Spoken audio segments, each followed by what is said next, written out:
Bueno, nosotras desde Chile hemos caracterizado el periodo que se abre desde el año 2016 como un ciclo de movilizaciones feministas de masa a nivel internacional. Y es en ese contexto también que situamos la huelga, ¿no? Diría que la huelga produjo una revitalización de luchas históricas, como las ligadas al mundo del trabajo, pero al mismo tiempo que las reconfiguraba, ¿no? Obviamente hubo toda una revitalización de los espacios sindicales, pero también una redefinición de lo que es hacer sindicalismo, un cambio también de agendas sindicales y de la agenda feminista. Para nosotras hubo un cruce muy interesante ahí de cómo nosotras de alguna manera tomamos reivindicaciones de manera muy estructural del mundo del trabajo, pero al mismo tiempo incluyendo, por ejemplo, la posibilidad de hacer paro por un caso de violencia de género, ¿no? Como hechos que no estaban como autorizados a ser motivos de llamar a paro. Sobre los saldos positivos y no tanto de la convocatoria a huelga y las dificultades, tal vez lo primero es decir que el feminismo ha sido la fuerza social organizada en Chile que volvió a hablar de huelga general, en un país en que la huelga general había dejado de existir, no solo por proscripción legal, sino también como una práctica y como una experiencia política para la clase trabajadora, ¿no? The 1st of May demonstrations in Germany are very traditional and are not, normally there are not a lot of feminists and not so many young people, so it's like not very movable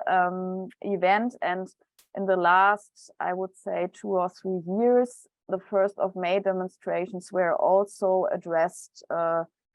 together by feminists and by care workers with new forms of demonstrating together with a clear feminist agenda. For example, to protest when not female speeches are held on May, to clearly put feminist points within the demonstration speeches, and to also address this vision of going on strike for different feminist issues, also together with the unions. En ese sentido, la huelga general significó rescatar una herramienta central e histórica de lucha, pero resignificándola profundamente, ¿no? Obviamente que la huelga permitió la aparición de nuevas sujetas y sujetos que también se definían a sí mismos como en conflicto con el capital, ¿no? Aparecieron, bueno, el sujeto, por lo menos en una instancia visible, de trabajadoras sexuales, del movimiento travesti trans, que también es criminalizado, de las mujeres de la economía popular, nombrándose en primer lugar como trabajadoras, y también pensar como todas esas sujetas que aparecieron de manera transversal en la huelga, pudimos también poner en escena cuáles eran esas relaciones entre las formas de violencia económica y las formas de violencia de género. Saldo positivo, aparte de lo que ya han dicho las compañeras, como la transversalización del feminismo en otras instancias sociales,